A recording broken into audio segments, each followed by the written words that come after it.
సార్వత్రిక ఎన్నికలకు ఇంకా 4 నెలలే టైం ఉంది. దాంతో కేంద్రంలో మూడోసారి కూడా అధికారంలోకి రావాలని బీజేపీ బిగ్ టార్గెట్ పెట్టుకుంది. 400కు పైగా ఎంపీ స్థానాలను గెలుచుకోవాలని ప్లాన్ చేస్తుంది. గతంలో 1984లో రాజీవ్ గాంధీ హయాంలో కాంగ్రెస్ పార్టీ 404 స్థానాలు సాధించింది. ఆ రికార్డును బద్దలు కొట్టాలన్నది కమలనాథుల ఆలోచన. ఉత్తరాదితో పాటు దక్షిణాదిపైన స్పెషల్ ఫోకస్ పెట్టింది బీజేపీ హైకమాండ్. ఈసారి అలా ఇలా కాదు, 400 సీట్లకు పైగా గెలుచుకుని హ్యాట్రిక్ కొట్టాలి, కాంగ్రెస్ రికార్డులను బద్దలు కొట్టాలి.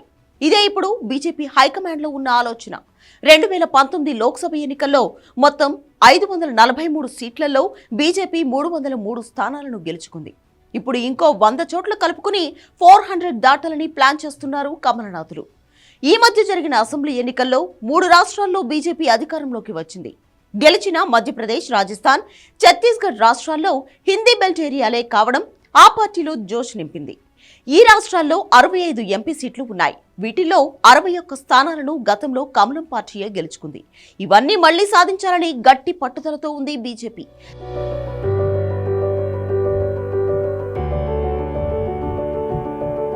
గత 3 ఎన్నికల్లో బీజేపీ గెలుచుకోలేకపోయినా 144 లోక్సభ స్థానాలపై స్పెషల్ ఫోకస్ పెట్టారు ఆ పార్టీ పెద్దలు. ఈ స్థానాల్లో ఇతర పార్టీల్లో ఎవరైనా ప్రముఖులు ఉంటే వాళ్ళని ఆకర్షించాలని డిసైడ్ అయ్యారు. ఉత్తరాది రాష్ట్రాల్లో బీజేపీ ప్రభంజనం కొనసాగుతూనే ఉన్నా దక్షిణాదిలో మాత్రం కాంగ్రెస్ లేదంటే ప్రాంతీయ పార్టీలే అధికారంలో ఉన్నాయి.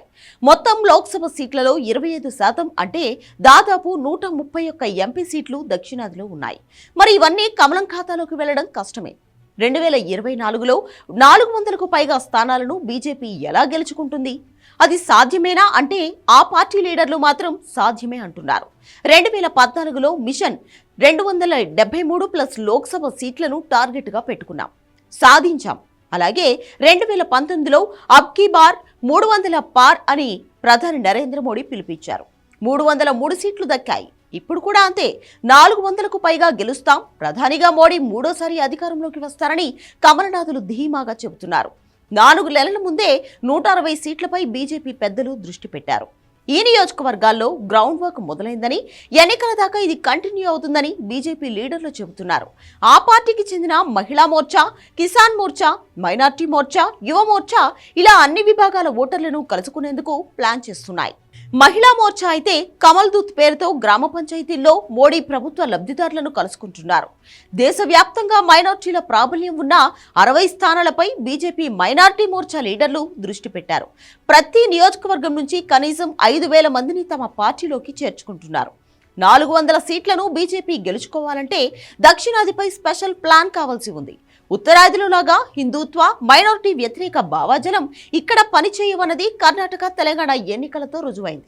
మరి ఇవి కాకుండా ఏ స్ట్రాటజీస్ తో బీజేపీ దక్షిణాదిలో ఓట్లు అడుగుతుంది అన్నది, మోడీ మేనియా ఎంతవరకు పనిచేస్తుంది అన్నది కొన్ని రోజుల్లో తేలనుంది.